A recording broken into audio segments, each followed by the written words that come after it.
Hello दोस्तों, आज की इस वीडियो में कुछ इस प्रकार के प्रश्न को हल करना सीखेंगे।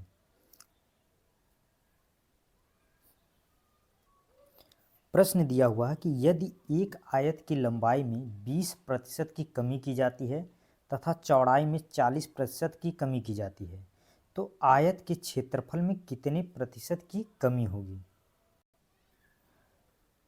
आइए इसको हल करते हैं। सबसे पहले जो आयत का क्षेत्रफल होता है,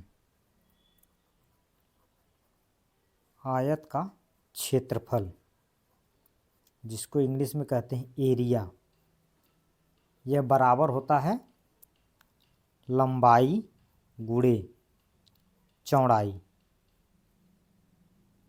जिसको लंबाई को इंग्लिश में लेंथ कहते हैं और चौड़ाई को ब्रेथ कहते हैं। प्रश्न में क्या दिया हुआ है कि लंबाई में 20% की कमी की जाती है।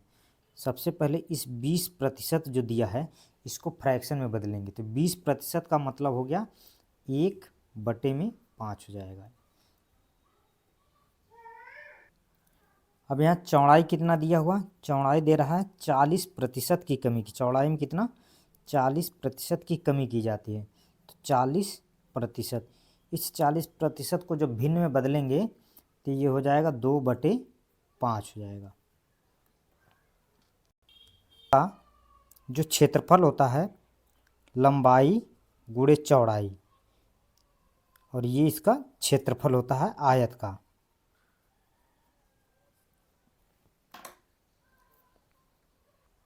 अब यहाँ देखिए, पहले लंबाई कितनी थी 5, यहाँ पे 5 है, कितने की कमी हो रही है 1 की कमी हो जा रही है, यानी 20% का मतलब जो है एक, यहाँ पे 1 की कमी हो रही है।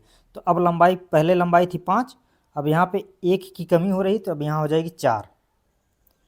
उसी तरह चौड़ाई देखिए, चौड़ाई में कितना 40%, पहले जो चौड़ाई थी वो थी 5 और इसमें 40% की कमी की जा रही है। कितने की कमी की जा रही है 40% मतलब 2 की कमी की जा रही है, तो यहाँ कितना हो जाएगा 3 हो जाएगा। अब यहाँ पे 3 हो जाएगा।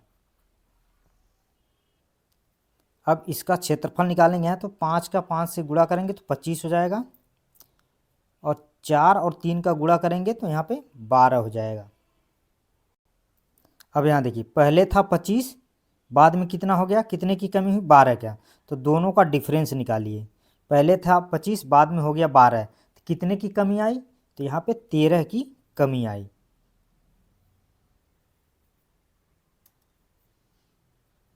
तो यहाँ पे 13 कितने पे, पहले ये जो था कितने पे कमी आई है, तो 25 पे, और गुणे 100 कर दीजिए।